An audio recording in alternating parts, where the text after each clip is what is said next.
Hello guys! Hello Taurus! Welcome dito sa aking channel. Kapalaran 888 Taurus. Alamin natin kung anong messages, vibration, gabay energy para sa lahat. This is general reading, so pwede kang makaresonate. Gamitin mo yung intuition sa pananood. Okay, Taurus. First card natin is patience. Patience, same with Gemini and Capricorn. Okay.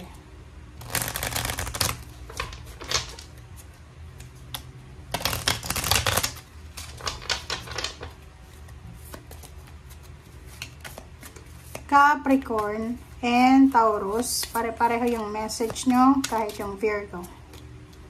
Answered prayer. Wow. Okay.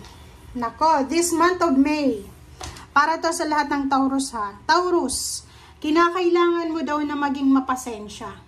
Okay? Ano yung ibig sabihin niya? Sa lahat ng aspeto ng buhay natin, kinakailangan nating magpasensya. Patience is virtue. Sinasabi ng bara sa'yo na siguro marami kang pinagpipray, minamanifest na hindi pa nangyayari sa ngayon. But, sinasabi ng bara sa'yo, by patience, by the virtue of patience, lahat ng yan ay makukuha mo. So sa ngayon, sinasabi ng bara sa'yo na as much as possible, be patient, be humble. Okay?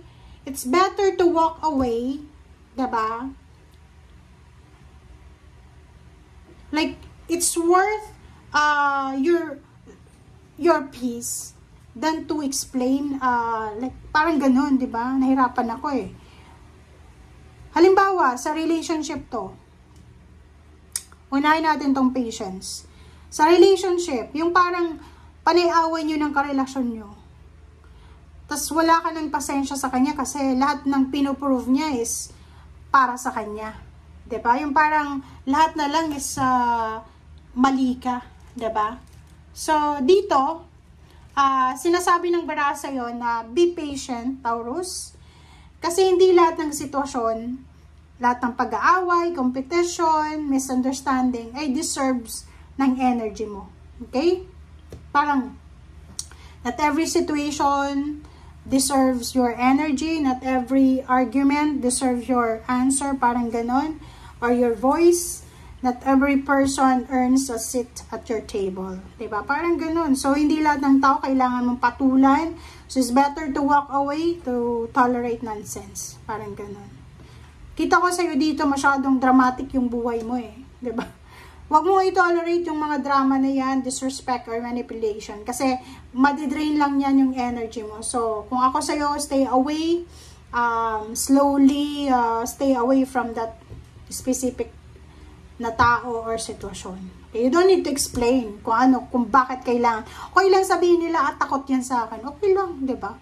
Be patient, okay? Kasi yung pagiging mapasensya mo, siya yung magdadala sa'yo ng sobra-sobrang biyaya. Next card natin is answered prayer. So, yun. So, kung may mga hinihintay din tayo, nag-apply tayo ng trabaho, gusto mong magkaroon ng baby, gusto mong ikasal, gusto mong ma-promote, gusto mong tumaas yung sweldo, gusto mong makapag-travel, gusto mong magkaroon ng bahay, lupa, sasakyan, business, lahat ng gusto natin, makukuha natin yan by patience. Okay? Thank you, Lord. Okay.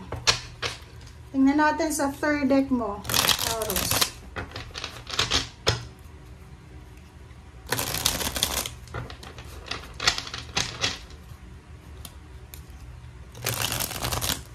Kasi parang this month of May, matitrigger ka eh. Kailangan mong proteksyonan yung boundaries mo. I'm sorry, yung boundaries mo, yung space mo. Kasi napaka-toxic ng mga tao sa paligid mo. Sobrang toxic. Okay, the Chariot and High Priestess. Isang hidden message ang posibleng darating sa buhay mo this month of May. Ang message na to is all about progress, all about transformation. So, etong mensahe na to, sinasabi na makinig tayo sa sinasabi ng ating intuition, sa binubulong ng ating instinct. Kasi may nangyayari sa buhay mo ngayon na hindi mo nare-recognize eh. Yung universe, gumagalaw siya according sa sa vibration niya. Minsan hindi natin nakikita, hindi natin nararamdaman, but it doesn't mean na walang nangyayari sa buhay mo. So, this month of May, may mararamdaman ka na parang feeling mo na a-align lahat. 'Di ba? Sorry. Lahat ng mga nangyayari sa paligid, parang feeling mo, na-align yung trabahong gusto ko, yung relationship na gusto ko, yung plano ko, ganyan, ganito. So, unti-unti siyang i-align. Okay?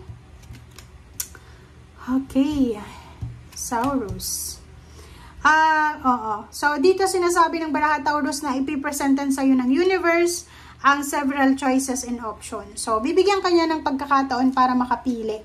So, pwedeng bibigyan ka ng trabaho sa Pilipinas, trabaho sa ibang bansa, mga trabaho na hindi mo masyadong alam. So, kinakailangan mong magdesisyon ng maayos, ng tama. Okay? So, like for example, mayroon kang choices na pareho siyang international job or career, tapos hindi ka sigurado pareho. So, mag-research ka, tapos mag-pray ka kung ano doon ang parang sinasabi ng intuition na para sa'yo, yun yung pasukin mo. Okay? So, dito sinasabi ng baraha sa'yo na you will reclaim your power.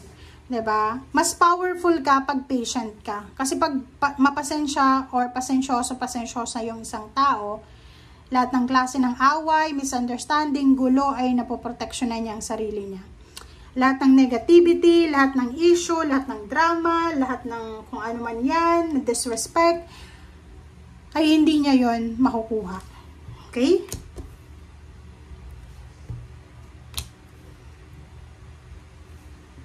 Okay, ang ganda na ito, oh. The Sun and Ten of Cups. So, dito sinasabi na it's your birth month. So, marami kang isa-celebrate ngayon, Taurus. It's either graduation, celebration of birth, or your birthday, celebration of peace and harmony, family celebration. Pwedeng may mga kandidato kayong mananalo. So, magsa-celebrate din kayo. So, nakikita ko na maraming rason para sa'yo, Taurus, na mag-celebrate ka this month of your birthday month. Meron ditong yun, may celebration of family, like mga homecoming, may mga celebration ng children, parang ganon.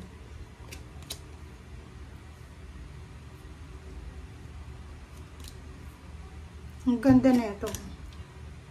Okay, so for the last three cards, sinasabi ng baraha na pwedeng may contract signing, may wedding, may karmic justice na mangyayari, yon, victory and success. Mayroong magse-celebrate kasi may na-promote sa pamilya, may mag-homecoming, yun nga, may pauwi ng galing Pilipinas or galing sa ibang lugar, may salary increase, higher position, and at the same time, may ikakasal talaga dito. So, comment down below if you resonated, kung ikaw bang ikakasal or imbitado ka sa isang kasal or sa isang pagtitipon or okasyon. Thank you guys for watching. Bye!